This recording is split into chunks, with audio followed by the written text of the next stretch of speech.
Bora. Povo, mais um tema interessante para discussão nesse ano, 2021, FAMERP, tá? Publicação na internet de casos de violência contra a mulher, entre o incentivo à denúncia e a exposição do acusado.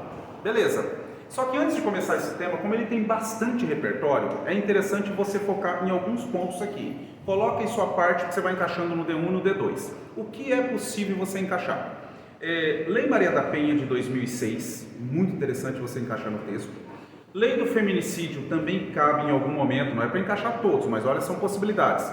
Lei da importunação sexual, agora de 2018, muito oportuna essa lei, tá?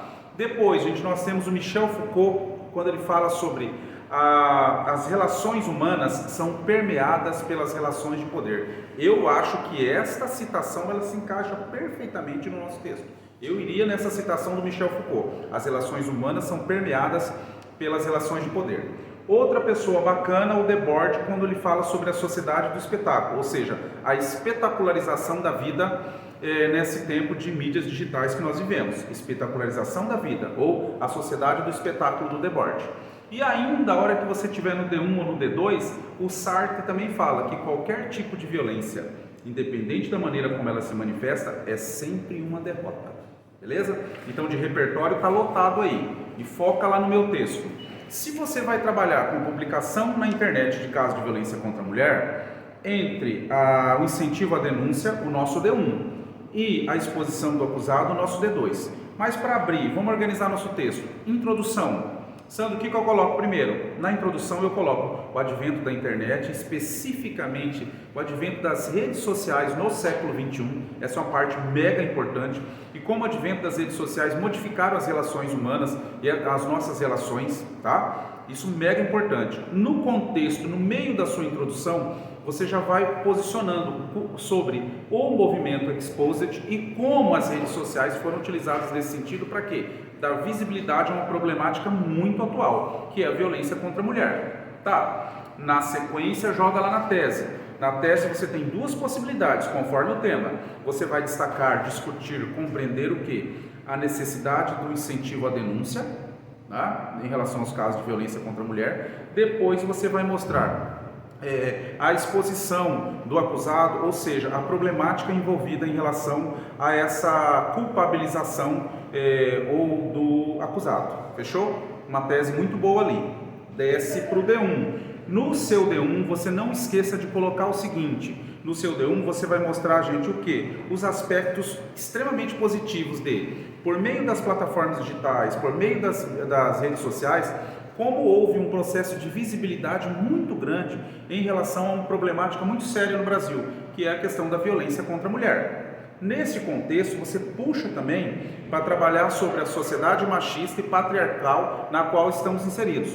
E como é muito importante que essa discussão seja feita nas redes sociais, posso destacar a questão do anonimato, porque o movimento Exposed, ele teve como premissa a denúncia, a exposição do acusado, né? Mas o anonimato da pessoa, da vítima. Por que foi importante? Porque a pessoa se sentiu confortável e confiante para, nas mídias digitais, compartilhar um problema que ela viveu, um problema de violência verbal, física, sexual ou de importunação sexual. Então é interessante você discutir isso e mostrar no seu D1 como isso foi extremamente confortável e importante para a vítima, porque numa sociedade machista como a nossa, em muitos dos casos, em diversos casos, há até, em algumas circunstâncias, a culpabilização da vítima, ou seja, em alguns casos se culpa a vítima pela própria violência que ela sofreu. Então você pode trabalhar todas essas questões, ou seja, como foi extremamente positivo esse movimento do Exposed.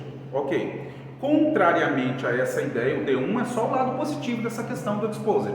No D2, gente, você mostra o outro lado, ou seja, o fato de que existe ali uma pessoa que foi acusada por um crime de violência sexual ou um crime de violência física, enfim, um crime de violência contra a mulher, não é? Só que aí algumas questões são levantadas. Primeiro, um nome é ventilado nas redes sociais e a gente vive numa sociedade imediatista, que é sim ou não. Ou seja, dentro desse preceito, quando a pessoa no movimento Exposed teve o nome aventado ou ventilado, ela já foi julgada pelo tribunal da internet. Então essa é uma questão para se pensar. Poxa, o nome foi posto e já foi acusado e culpabilizado. Será que não havia direito de defesa dessa pessoa?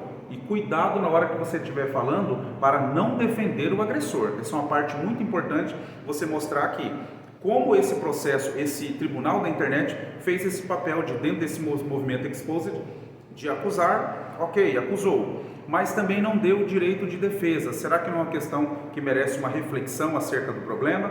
Esse é o nosso D2. E lá na conclusão, você fechando, até um jeito bonitinho de fechar, você mostra, portanto, compreende-se que as denúncias relativas à violência contra a mulher representam. Aí você mostra o que isso tudo representou, retomando o seu D1, né, sobre o aspecto positivo da questão, e mostra como isso também tem que ser considerado em relação ao agressor, ou em relação ao suposto agressor, caso seja a situação, beleza? E faça o fechamento, é conclusão esse texto, não é proposta de intervenção. Fechou? Bora para mais um texto.